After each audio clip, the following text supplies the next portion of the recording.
pesquisa realizada em Toronto, no Canadá, revelou que mulheres grávidas podem ingerir pequenas quantidades de álcool sem que o bebê seja prejudicado.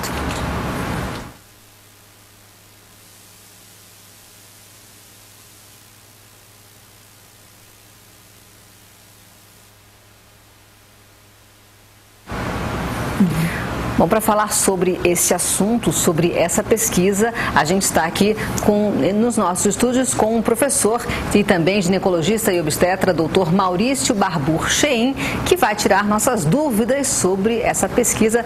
Boa tarde, doutor. Boa tarde, Adriana, Leão. Boa tarde, querido.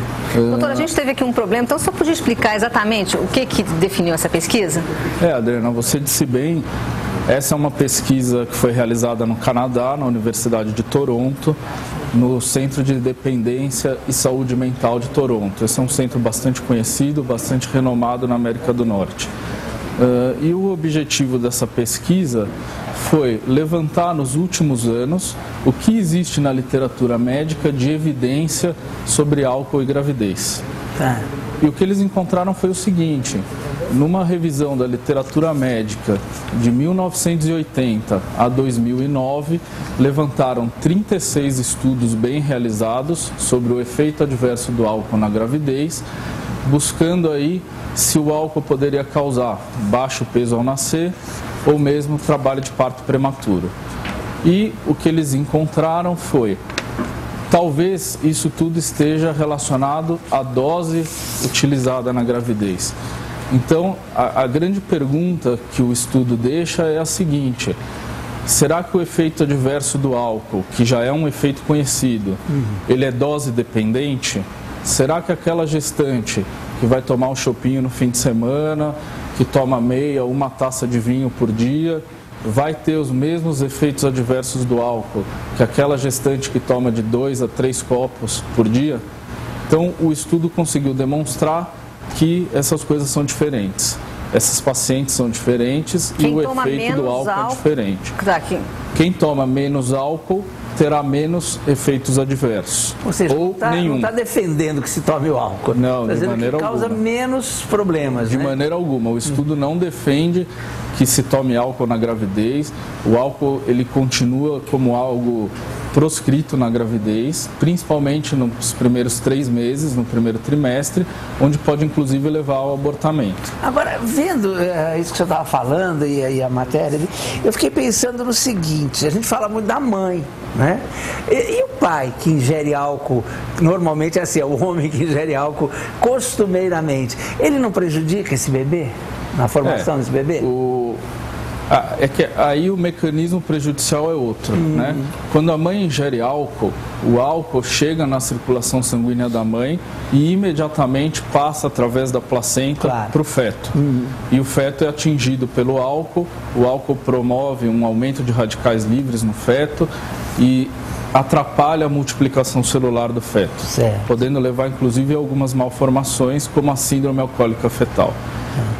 Nesse caso em que o pai é quem se utiliza de substâncias alcoólicas, eu diria que o mecanismo que pode atrapalhar na gravidez é a relação entre o pai e a mãe, o afeto entre o pai e essa criança que está para vir.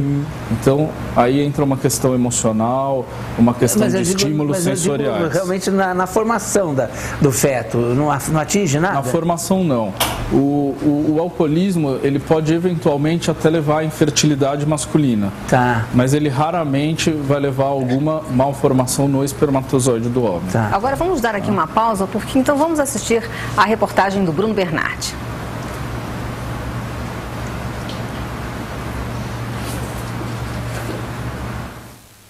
Segundo a pesquisa, 1 ou 2 taças de vinho por semana não trazem prejuízos à formação do bebê. Para este especialista, o álcool de algumas bebidas ainda é aceitável. Não vejo problema em vinho, diferente de uma bebida destilada, né? Uísque, caipirinha, essas coisas eu prefiro que não tome. Mas o álcool em excesso pode prejudicar a formação do feto. Você tem influência no sistema nervoso do feto. Filhos de mães alcoólatras nascem com problema. nascem com abstinência, com manifestações neurológicas evidentes, tanto quanto uma drogada. O álcool é uma droga como qualquer outra, usado em doses altas vai prejudicar com toda certeza essa criança. Mas o especialista faz um alerta sobre a pesquisa, a má interpretação dos resultados. A pesquisa fala, olha, se você tomar uma taça ou 2 por semana, ou 3 que seja, eles não falaram, mas 3 seria bastante razoável, é uma coisa normal. O problema é que as pessoas entendem como querem. E no fim, o doutor ainda brinca. Mas se vinho fizesse mal, não tinha criança italiana bem nascida. A gente viu ali, então, o seu colega justamente defendendo, então, que a pessoa tenha parcimônia na hora de consumir bebidas alcoólicas. E existe uma grande diferença entre uma pessoa alcoólatra, que consome grandes quantidades, e de uma mãe que consome, como a pesquisa revela, essa dose que seria, entre aspas, ideal, social, 1 ou 2 doses por semana, né? Na verdade, está provando bem diferente, né, do que consumir álcool. Eu acho que a questão é exatamente essa. O vinho, ele está cada vez mais na mesa do brasileiro. A ideia de que o vinho seria menos prejudicial do que outros destilados, ela não é tão verdadeira, ela é dose dependente. Claro que ela é menos prejudicial se a gestante toma uma ou 2 taças. Doutor? Dose dependente é o seguinte, esse estudo mostrou bem que cada taça de vinho ou copo de cerveja ou que seja um destilado, ele tem aproximadamente 12 gramas de álcool, 12 gramas de etanol. As bebidas são diferentes, mas as quantidades ingeridas geralmente são diferentes também. Bebidas com menos etanol se bebe maior quantidade. Claro.